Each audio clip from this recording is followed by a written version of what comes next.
Yes. Hello, YouTube. As you can see, I am Anna, your host today. Today, I will guide the conversation with Wals and Christian and Ju about learning without studying. So, yes, today we're going to talk about how we learn some topic or some task or something without studying.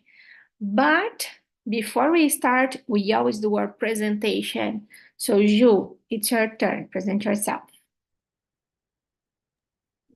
Hello guys, my name is Julieta and I live in São Paulo. I'm 37 and I've been here on TNT since the pandemic, but I was off for 1 year, focusing on other skills in my learning, my studies, and now I'm back. I think I know you, but I do not remember. I think I know this voice, but I do not remember you. I used to use the nickname JuTX. We're back. Oh my God, welcome back. Thank you. I still have the best meeting of the week, so I'm very happy that you are here, like in my meeting. Thank you. Just kidding. Wow, Zane, it's your turn. Present yourself. Yes, good morning. My name is Walzen. I live in Pitangui, Minas Gerais. I'm 49 years old. I'm married. I have a daughter. I have a cat. I'm here since last August, and I'm a full stack developer. And in my free time, I like watching movies on TV, watching soccer on TV. And about me, for our disease. Very good, very good. Thank you so much, Wazin. How many immersions do you attend per week, in average? Sometimes two, sometimes three, sometimes four, but normal is three immersions to week. Oh, good, good. Very nice, very nice. Christian, it's your turn. Present yourself. Sure. Hello, everyone. My name is Christian Jimenez. This is my second time here in English immersion with Anna, I think. I am 35 years old. I am from Bolivia. However, nowadays or today I live here in Curitiba, Paraná. I work as a full stack software developer for a Brazilian institute. I am married and I have been here using TNT for I think a little bit more than 1 year. I use it for practicing French, English, and Portuguese as well because Spanish is my mother tongue. So when I can express something in English or French, I have to speak in Portuguese. And that's it, a little bit about me. Thank you so much, Christian. How long have you been living in Brazil? 1 year and 6 months. Good, good. Did you move it because of your job? Yeah, because of my job. Nice, very nice. Last but not least, me. Does that put my name here because I don't know why I don't have my nickname here. I am Anna, 28 years old. Nowadays I live in Toronto. I came in November 9, I arrived here, and I am doing my PhD here as an international student visitor. I work in UHN, it's a big hospital here, focus on research. I live with my boyfriend. Yes, I am a physical therapist. I have a master in rehabilitation science, and the doctor I'm running part here in Toronto and part in Brazil. It's focused on physical education to promote behavior change in patients with cardiovascular disease. That's me. By the way, it's a new presentation. It's the first time I'm trying this one. So let's go to the question number one. What does study mean for you? Wowzen, when I say for you this word study, what is the first thing that comes in your mind? Yeah. And for me, study means always be learning new something, improve your skills, achieving goals like a final results. I love be studying every day, and is my favorite hobby is study. Good. Yeah.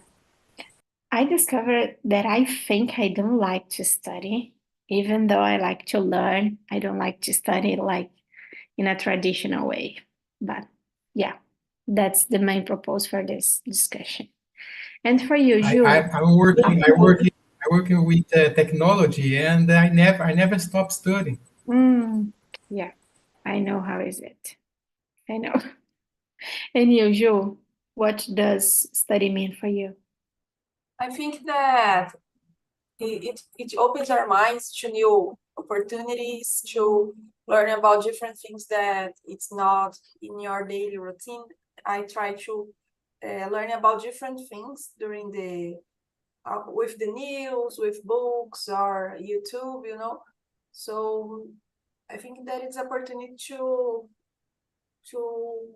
try different things. When you study, you can open your mind to different things. Yeah, yeah, very good. And you, Christian, are polyglot. What does Almost a study mean? polyglot. Almost a polyglot, yeah. What study Uh, mean for you? well, for me, today means everything, something exciting because there is always the opportunity to learn something new. But in the past, for me, studying was something really boring. I didn't like studying in the past, but today I think that it's the most important thing that I can do every day. Uh, yeah, and I think so. I think that studying is you can become powerful just starting or learning a single thing every day. Yeah, yeah, very good, very good. And if I ask you guys like to close your eyes and imagine someone studying, try to describe this imagine in your brain. An example wasn't imagine someone studying and tell me what are you seeing? What do you see? Yeah, this is easy for me. I see when I study, I have total concentration and resilience and desire to be better in something, But and try to happiness but try to happiness to be learning. yeah. So you are describing for me the sensation when you are studying, but try to describe for me the act of study. Are you sitting at a table? Do you have a book or do you have a computer in front of you? Are you in your bed? Try to describe for me. Well, normally in my computer, I don't use the books because I'm working with technology, and I like it to see courses, online courses and videos on YouTube, and my case, hands-on works more than books. Perfect, perfect. And you, Ju, do you have this habit of studying every day or every week? Try to describe for me the situation. I'm always studying. When I finish something, I say I will not study anymore in a class because it's tiring. But I get myself doing it again. You know, I'm always in a course or doing something. during the last year I was not on TNT, and I was missing this part of my day, to practice the English. I don't want that it's die, the English get rusty. I don't want it. So I'm back. But I'm in my second MBA, and now it's recorded on YouTube. I'm telling you guys, I will not do it anymore. Oh my gosh. It's so tiring during the night, this is presential. But I love studying. I feel that I can improve more in my life, and get more money with the job, because you have more experience than the other people. So it's important. Ju, do you consider that you are an old school study that likes about traditional courses, classes, and presential? Do you consider that is like old school? I think that I'm in the middle. I'm trying to learn with other kind of platforms, and I realized in this MBA that the old school methodology, it's getting bored, there on the class for 4 hours sitting on a chair. It's a bit boring for me. I don't have patience anymore, Yes. So I prefer the other ways on the internet. Good. And you, Christian, do you study like every week, and how is it for you? Describe this action for me. Well, I think I'm gonna describe me. So when I imagine someone starting, I imagine a person in front of the desk, like as Walden? Wilson, as Wilson said, people who work with technology, we are almost all the day in front of the desk, and we are almost almost always learning without books. I can imagine a person sometimes frustrated or sometimes happy because that person could achieve something or learn something. And today or currently I use notes as well because I think that it's really good. Even though I can write a note here in my computer, I think writing your own notes or your thoughts, it's really important, and it helps to improve or fix something in your mind. That's it. I can imagine that. Yes, for me it's the same. Especially my brain, my preferences are really old school. For me, I just can consider someone studying when they stop everything and they go in a chair with a computer watching a course and subscribe it in a course with the notes and taking notes about things. For me, it's really difficult to not to accept, but for me, like I want to study French, and I will start by myself looking for videos on YouTube, or I want to learn how to embroidering. So I will watch videos on YouTube, and I will start. No, I need someone to sit with me, and then I will teach you in a formal way. So that's the reason I don't like to study, and sometimes I consider that I do not study.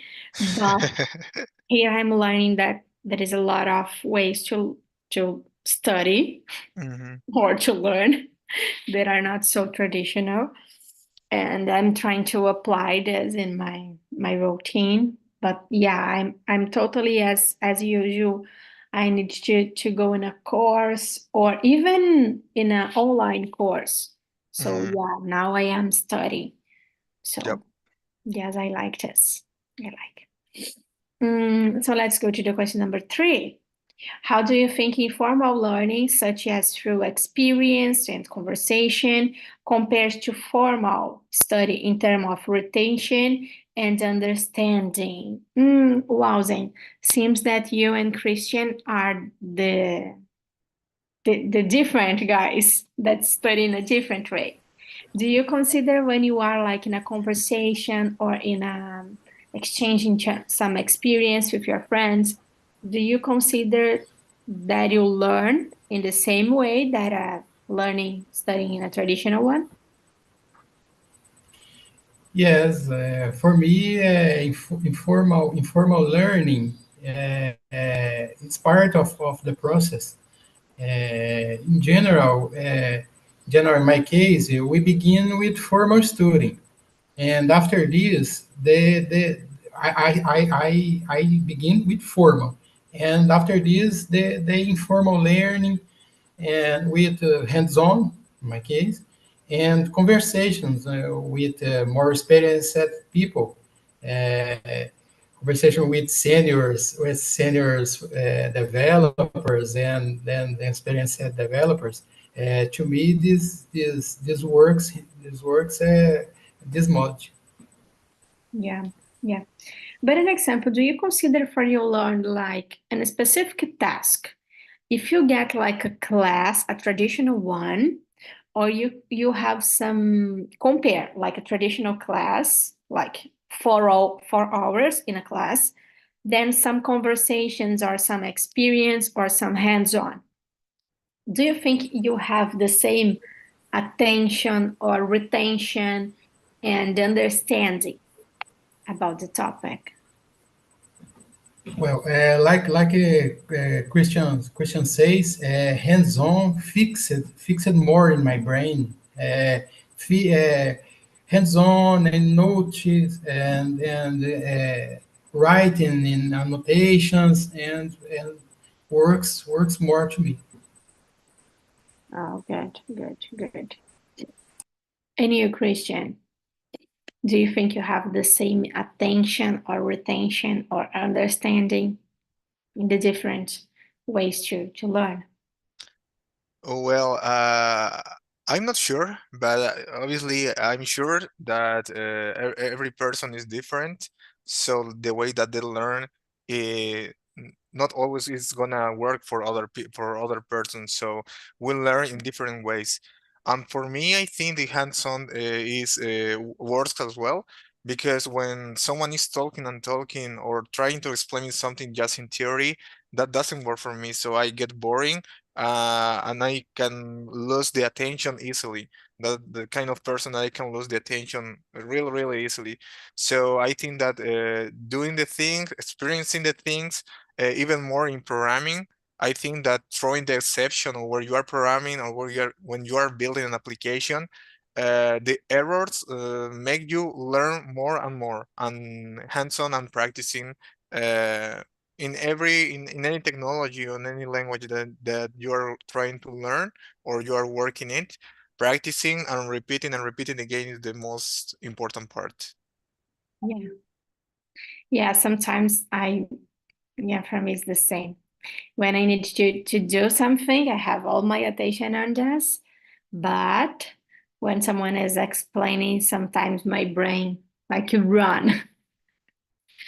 And you, Ju, how is it for you that you are experience the traditional courses and 4 hours in a chair? Do you lost your attention or retention or understanding? I've been working with change management, and I'm studying about design learning. And there they always say that each person has a way to how they understand the things. Some people want to watch a video or read a text or just listen the audios or the hands-on, and each person has their moment, you know. Some people understand faster than other, so we need to learn how to teach, and we need to activate all this methodology, because each person can choose what they want to choose to learn, you know. So it's a very interesting topic, and sometimes we judge the people because, oh, how can they can understand? It's so clear, but sometimes the person has some disease, I don't know how to say it in English, but dyslexia or no focus, so we need to understand to teach. And the old school, I don't know if the teachers and the managers, if they put this methodology in their classes, because the slides on a PowerPoint, it's not only the way, it's not the only way. Yes, totally. Yeah. And I really, this part of judging, it's really funny because sometimes my boyfriend says, no, I need to study, I need to focus on my job and blah, blah, blah, blah, blah. And sometimes he's watching reels on Instagram, but it's the way that he studies. An example, he's watching what others company are doing or the way that they are expressing themselves. And for him, it's a way to study. But for me, it's really different, especially because in my area, we do not study watching reels on Instagram. And it's funny because the tests, the provas to pass the semester, Jesus, that's so old, and we get so stressed. We need to study and decorated the text. And just the last one that I did it, I was so sick. And why I'm here? This is will not prove if I learn it. What I think that it's more interesting when we will do some work together on the class and you discuss some topic and bring things about their lives there, and the teacher can evaluate us according with our interaction with the other students. There are a lot of other ways to evaluate, if you are a good student. Yes, to access them abilities or the knowledge. So yeah, I totally agree with you. Totally agree. But nowadays I'm following some teachers, and I know that they are really, for them, it's really boring. They are exhausted and they just want something really easy for them. Because if they need to think a lot about the way that you are interacting, or if you really know about it or no, it's hard for them. And I remember in the beginning of my my graduation, we had like a terrible test that it's called 120 questions. The professor give you like a little book with 120 questions. The question that he will ask you is in this book. So it's really easy. Just to study all the questions, and you have the probability, because the questions came with the perfect answers. So you don't need to create your own answer. You just need to study the question and the answer. But it's like 120 questions. So it's really easy to take 100% of this task. You just need to memorize all questions. But it was like terrible. Everyone got really sick during the tests, and anxiety increases, and people getting crazy because it's like impossible because to memorize the questions, because some questions has the answer like 1 page for answer. So, and the question is the task you don't need to write. So the teachers say to another study, hey, choose a number. Then the other student choose a number. Then this question is for you. So Wowzen, tell me blah blah blah blah blah, and you need to say it for me like now. Terrible. It's not a way to prove that you know something or you don't know. Anyway. Let's go to the question number 4. In what ways can technology facilitate learning without traditional methods of studying? Well, then you are the person here that do not have a traditional way to learn. So how the technology is facilitating for you this process? Well, Nowadays, technology helps so much. And for example, YouTube videos, study groups online, and apps like Duolingo, for example, and learning English, online conversations like that would be impossible without technology. And Yes. without technology, I never be here and talking. And technology, without technology, we don't live nowadays. Yes. Yes. I think your microphone is doing like a little noisy. Let me see. Say it again. Because because Oh, because my fan is very hot here. ah, yeah, yeah. I think it's the noise. Just when you speak, it comes this noise. I don't know. My fan is very noisy. Ah, yeah. Is a noise noise like storm. Okay, okay, no problem.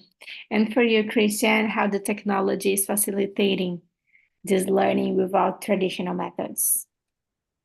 Well, I think that today technology is everything that we have, and we can find everything that we want on internet. So just getting access to internet is so powerful. I think that the traditional ways has changed it a lot, and technology has helped it on developing new platforms or an application that can help people for learning as well. As Olsen said, different application like Duolingo, or even this application that we are using now, that it's Zoom, is helping us right now. Um, and going back again, as talking a little bit about learning new language in my case, for example, without internet, I couldn't improve. I couldn't start learning French, for example, because uh, English I learned in a traditional way in a school some years ago, but I improved it using talk and talk and using different ways. For example, different groups of speaking, or trying to find people who practice with. So without internet, I couldn't do that here in my house or in my country, because I Yeah, would have to go around and ask, do you speak English? Do you want to speak with me? No, it's easier here on internet with internet. And with French, I found an free course in one platform, and I downloaded it, and so I started with that, and now today I'm learning French on my own without a teacher, and all of this for free. So I couldn't do that in the past. I think yes, that, yeah, technology is so important. yeah. But could you mention for me some point that the technology is not helping? On the other hand, it's like getting hard. My Uh, example is when you do everything in your computer, you do mhm, not taking notes with your mhm, own hand. And this movement, mhm, it like assess some part of your brain that this movement do not mhm, assess. mhm, So for me, in this way, of course, technology is not bad for this, mhm, but considering the ability of um, memorizing this mhm, movement of taking your own notes, it helps more to memorize that this movement or this mhm, movement with the cell phone. So for mhm, me, just in this point, to memorize things was easier before because I take notes. I took mhm. notes. And for you, do you have another example or other Yes, thing? I have a good example here. I think that the misinformation, the same way that you can find everything, only you can get lost on internet. So for learning a new ability or new skill, I think that everyone needs a roadmap, and try to find that roadmap. It's so hard. For example, if you want to learn a new language, for example, French, you're not gonna go directly on YouTube and put a movie in French because you are not gonna understand anything, right? So you need a roadmap, something that show you what is the first step, the second step, and then you can follow in that way. So I think that the misinformation on internet is something that doesn't help. That doesn't help. And the way and the thing that you mentioned it's important as well.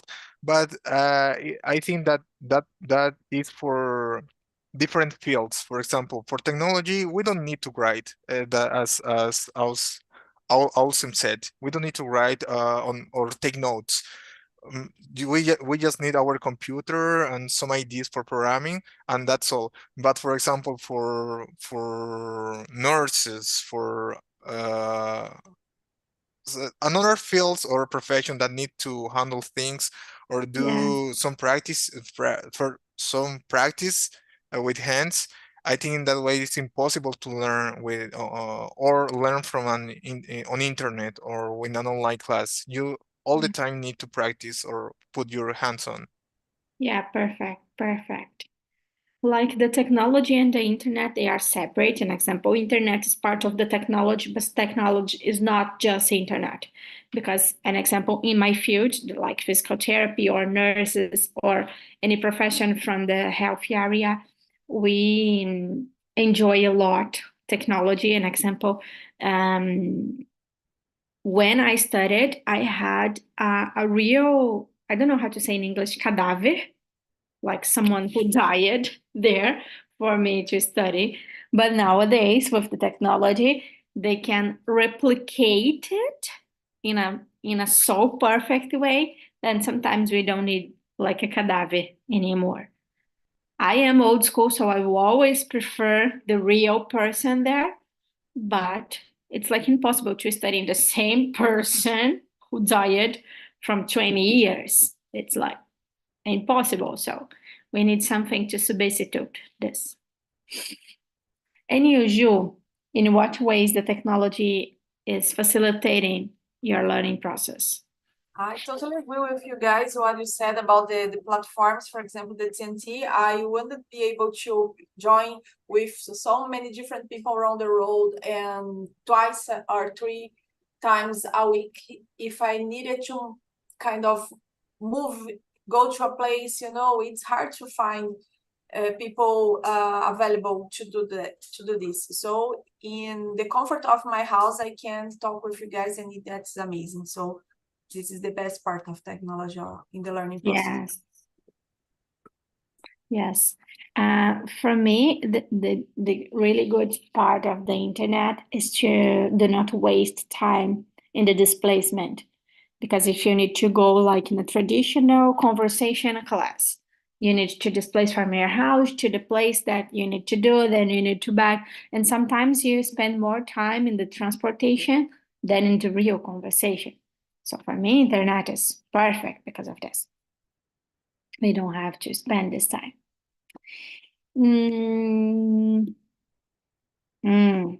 Let's see the question number 5. Are there any skill or knowledge area that you have acquired through hobbies or interests rather than formal education? Ju, I know that you are a huge fan of formal education, but do you have any skill that you acquired through different ways of learning?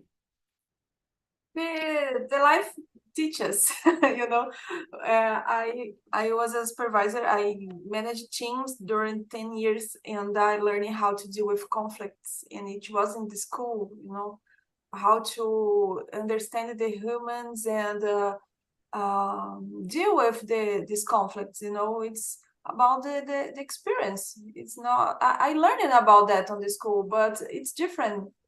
In the real life, things are harder. Yes.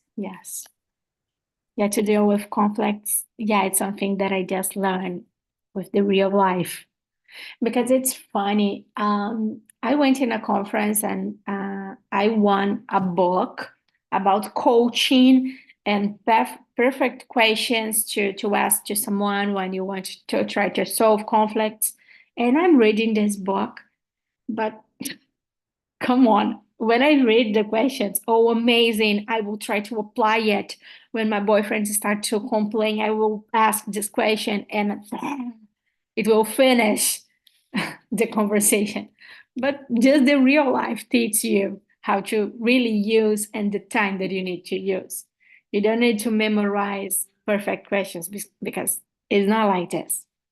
Exactly, it's that. Yeah. And you, Christian, is there something that you learned from your own hobbies or interests? I would say French. I am learning French on my own. So I am learning it I am doing like a combination because as I already said, I found an course online. So it is kind of traditional, but I am not going to a place. I've been doing it here in my home. So I think that it makes it not traditional. So then I am practicing with memes because I really enjoy reading memes in different languages. So today I can read memes in 4 languages, so that it's something really good for me. And another way for practicing and learning French is by reels because I got enrolled in different page or people who teach French in different ways, right? Maybe traditional way or with healer in a healer's way. And that Reels is just, for example, 20 seconds, 30 seconds, but it's enough for learn something. So I think that I am doing it in a different way. And if in the future I will be able to speak in French, I know that I will be so proud of myself because I am doing it from scratch without a professor and for free. So that's my example. Yes, yes. My example is about language as well. Is about the word pretend in English. Present. I think everyone has a story with the word pretend because pretend in English is to to fake something, to Mhm. act, to act as you are something and you are not. An example, I pretend to be a teacher here. No, I do not pretend. Eu não estou fingindo. So in Portuguese, pretend is when you want to do something, you so like your goal is to be something. So it's really different. And the word is really similar. The meaning, totally different. One is positive and another totally negative. But the meaning is different, but the word is really similar. And once I listened, it didn't happen with me, but I listened. Some guy that was applying to a job and he had an interview in English and he went really good in the interview, but in like almost in the end, the person who was offering the vacancy asked, and if you are accepted for this vacancy, how will you deal with this? And he started, no, I will pretend to do this, this, this, and this. Oh my God. And in the end, um, the supervisor the say in Portuguese, hey, you use it pretend in English. And it means that you will fake like like you are not working and you are faking that you are working. So it was terrible because in English they don't know what is the possible other meaning to pretend. They don't know that you misunderstand the word because they don't Mhm. know how is it in Portuguese. So to use pretend in the wrong way is terrible and dangerous. So that's the reason I learned pretend. And all Uh, the time I can realize when people are using pretend in the wrong way. That's he the he had way I learned it. he had to use intent instead. Yes, intent. Yes, yes, yes. Perfect, perfect. Yeah, amazing. Well, Zina, are you there? Yeah. Do you have some skill that Yeah, you acquired? my connection is very, very bad. Uh, Uh, well, my example is when I worked like a wedding photographer.